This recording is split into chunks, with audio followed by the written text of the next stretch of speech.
Queremos entrar a nuestro bloque de entrevistas, no sin antes mencionar que seguimos junto a Consaving, asesoría y consultoría integral, empresa Copia Pina. Lo habíamos dicho, lo habíamos mencionado, estimados amigos, puesto que ya a esta hora de la mañana vamos a hablar de algo que me encanta. Vamos a hablar de algo de ciencia, vamos a hablar de algo de medicina, algo que tenga que ver con el buen vivir y con el buen estar. Y para ello vamos a saludar al señor tecnólogo médico, don Guillermo Guaita. ¿Cómo está, don Guillermo? Bienvenido, buenos días. Hola, un gusto estar acá en esta radio y entregando información científica lo más actualizada posible para que la gente con un oído que se interese pueda recibir lo último que se está haciendo en materia de diagnóstico a nivel de biología molecular, etcétera. De eso se trata. Y también queremos saludar a don René Manríquez, bioquímico y doctor en ciencia. ¿Cómo está, don René? Bienvenido. Hola, Aldo, muy contento de estar con ustedes. Si quiere, levante un poquito el micrófono para que lo podamos escuchar. Por ahí sí. A ver, ahí para que lo podamos, o por último tírelo, inclínalo un poquito hacia arriba para que lo podamos escuchar bien, pero agradecido de que esté con nosotros. Bien, contento. Un saludo a todos los auditores de la región y esperemos pasar un rato agradable contigo. Muy bien, pues entremos de inmediato en materia, don Guillermo, don René. Bueno, pues entremos comentando acerca de cuál es la misión y la visión de un tecnólogo médico, puesto que es sumamente importante conocer cuál es la labor más allá de lo que todos sabemos. Eso, ahí sí. Es muy importante saber cómo funciona, cuál es la misión del tecnólogo médico. Bueno, el tecnólogo médico es, en general, son varias especialidades. Yo tengo la especialidad de laboratorio clínico. Yo me dedico a lo que es la microbiología, la parasitología y la bioquímica, coagulación también. ¿Ya? Esos son los exámenes principales o las especialidades principales que todo laboratorio clínico debe tener. Y ahora muy contento porque gracias a René y gracias al COVID podemos tener una microbiología más avanzada, más específica, más rápida, que son la técnica de PCR, que todos las conocemos como cuando llegó con el COVID. Y la función del laboratorio es asistencial más que todo lo que hago yo, porque hay tecnólogos médicos que se dedican a la docencia, otros a la investigación, pero la mía es asistencial, o sea, estar en el laboratorio, traer el microscopio, traer los tubos. Eso es lo del tecnólogo médico. Fundamentalmente estamos hablando acerca de un trabajo el cual se complementa debido a los adelantos que tuvo que traerse debido al COVID, debido a esta enfermedad que llegó desde China hace aproximadamente 5 años y que obligó a toda una suerte de reformulación de la técnica médica y de pesquisa de enfermedades, doctor Guaita. Mira, la palabra aquí la tendría René, pero la técnica PCR, según René, existe hace muchos años. El tema es que se conoció porque era la única técnica fiable y estandarizada, no sé qué otra. Claro, podemos hablar de las técnicas de detección que existen o que siempre han existido en los últimos años, ¿ya? Para detectar patógenos. Exacto. Algunas tenemos las que comúnmente se hacen, que son cultivos, o sea, yo tomo una muestra, la cultivo a 24, 48 horas, 72 horas, yo tengo un resultado en base a los distintos cultivos y pruebas bioquímicas que se hacen.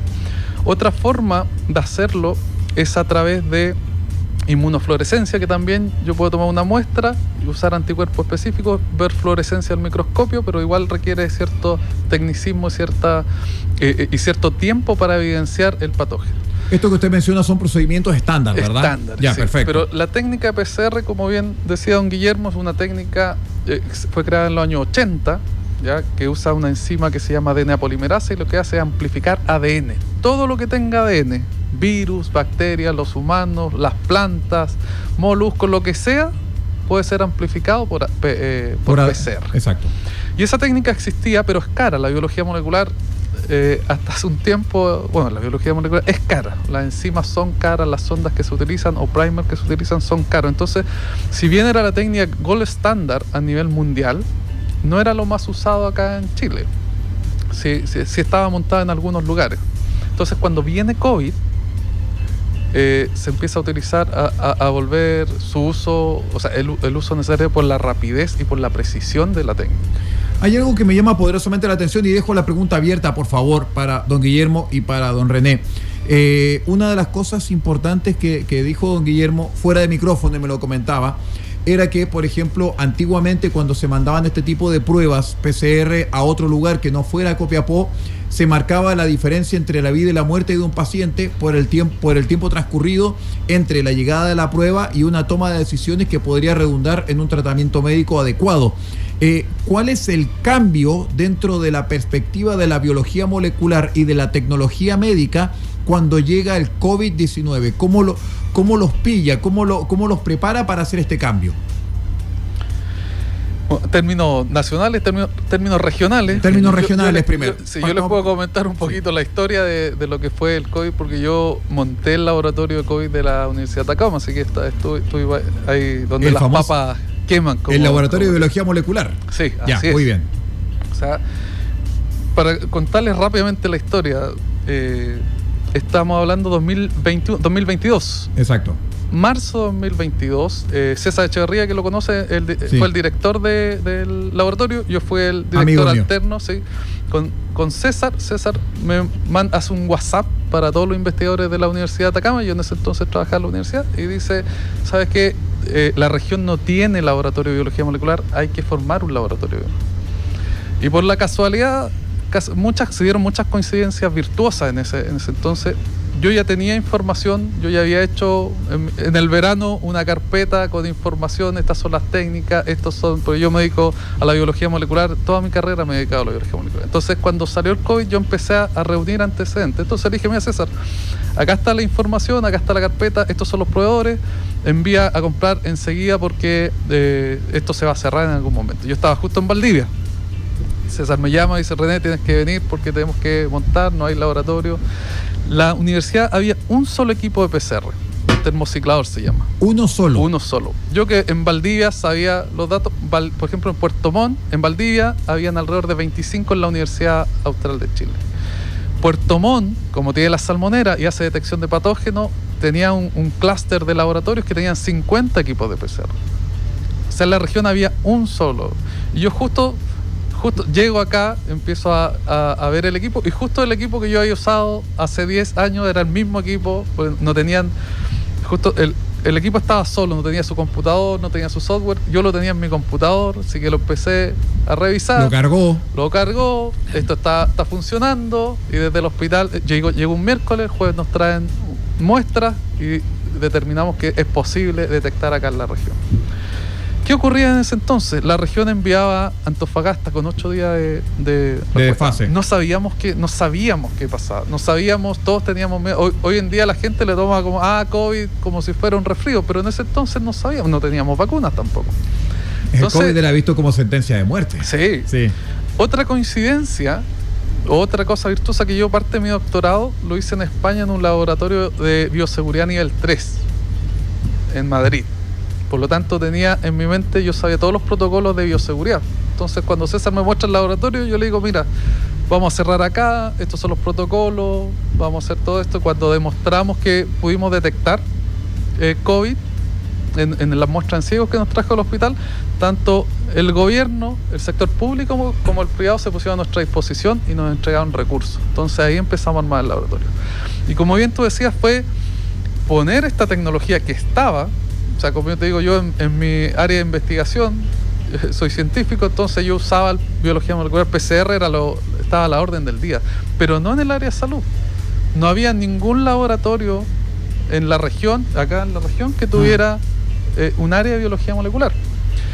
El hospital la tenía, pero no desarrollada al nivel de la capacidad que necesitábamos de dar respuesta. Y después capacitamos a gente del hospital, se creó también un laboratorio de biología molecular en el hospital con gente que pasó todo por la universidad.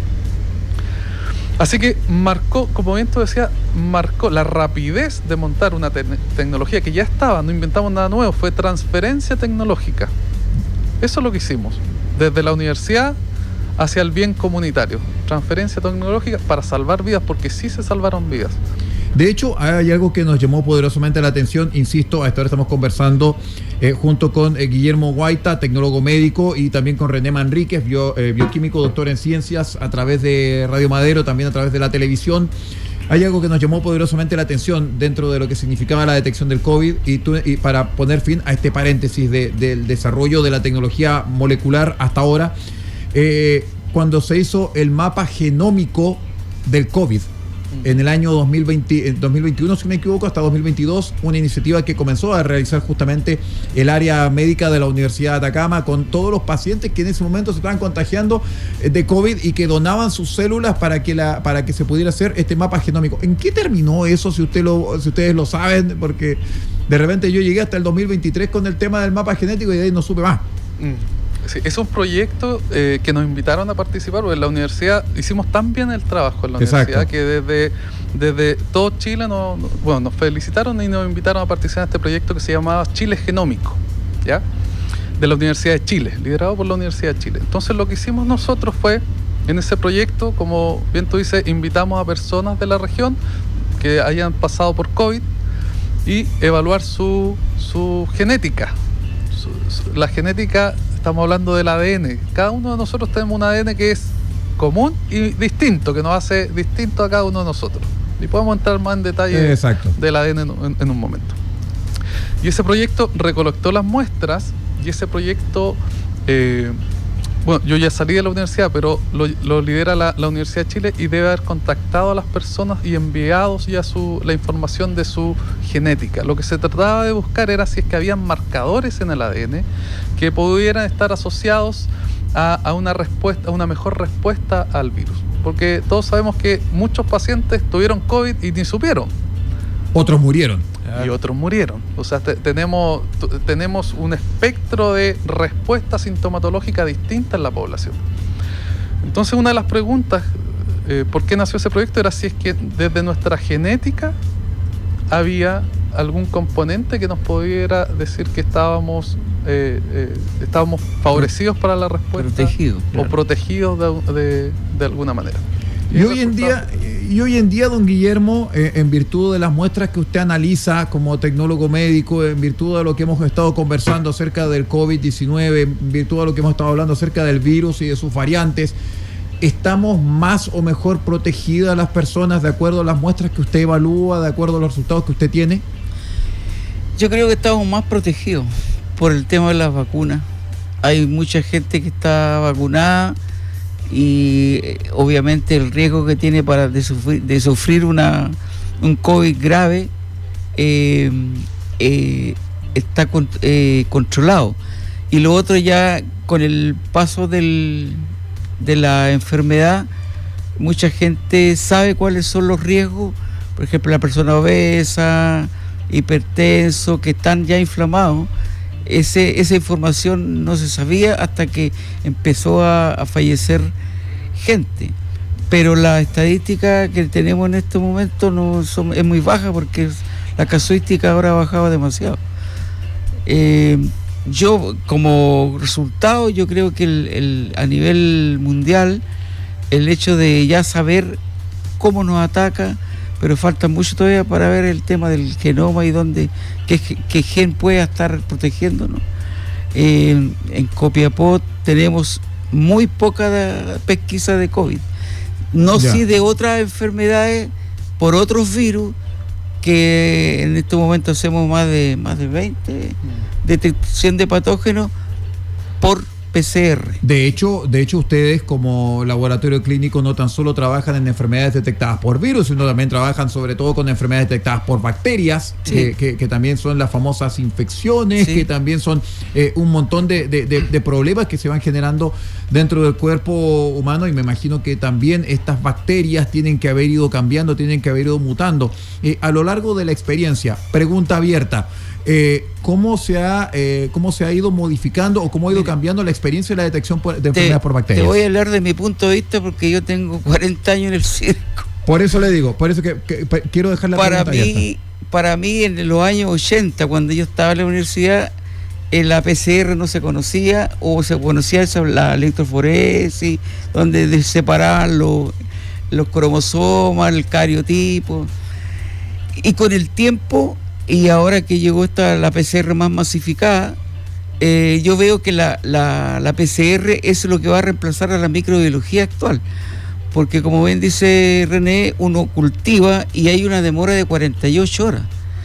Tú con la PCR en el mismo día puedes identificar el patógeno con nombre, apellido, y eso es, para el clínico, es muy ventajoso, porque ya no va a estar esperando un antibiograma para ver qué antibiótico lo trata, sino que ya el mismo día va a tener el nombre de la bacteria y va a comenzar a tratar.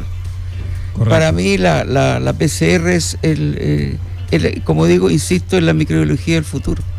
Exacto. Don Guillermo, don René, en estos últimos 2 minutos que nos quedan de conversación, ambos también están ligados a una marca muy importante que también hemos estado analizando durante los últimos días, que tiene que ver con Smart Genetics. Y fundamentalmente me gustaría que en estos minutos pudieran ambos darnos de cada uno de su perspectiva de qué se trata Smart Genetics y cuál es el servicio que actualmente prestan. Claro. Bueno, Smart Genetics es una empresa de biotecnología que está acá en la región. ¿Qué hicimos nosotros posterior al COVID? Dijimos, bueno, estas capacidades no pueden irse. Y como yo les dije, a través de PCR podemos hacer detección de una multitud de patógenos. Entonces lo que hicimos fue diversificar. En colaboración con don Guillermo, diversificamos el PCR para salud. Por ejemplo, don Guillermo les decía, ahora tenemos para respiratorio un panel de PCR donde podemos detectar más de 13 patógenos en una sola muestra. Para ETS, enfermedades de transmisión sexual, tenemos un panel de 6 patógenos. Para gastrointestinal tenemos paneles de 4 patógenos virales y bacterianos. Y fuimos más allá, dijimos, esto también sirve a la agroindustria. Y nosotros elaboramos un proyecto financiado por Corfo Nacional, un Innova Región, en el cual dijimos, vamos a ver cuáles son los principales patógenos de la agroindustria acá en la región.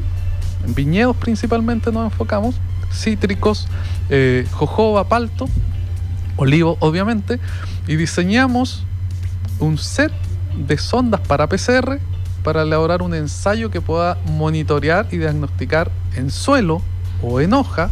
La matriz de donde nosotros podemos extraer el ADN es diverso y podemos dar un servicio preventivo para la agroindustria.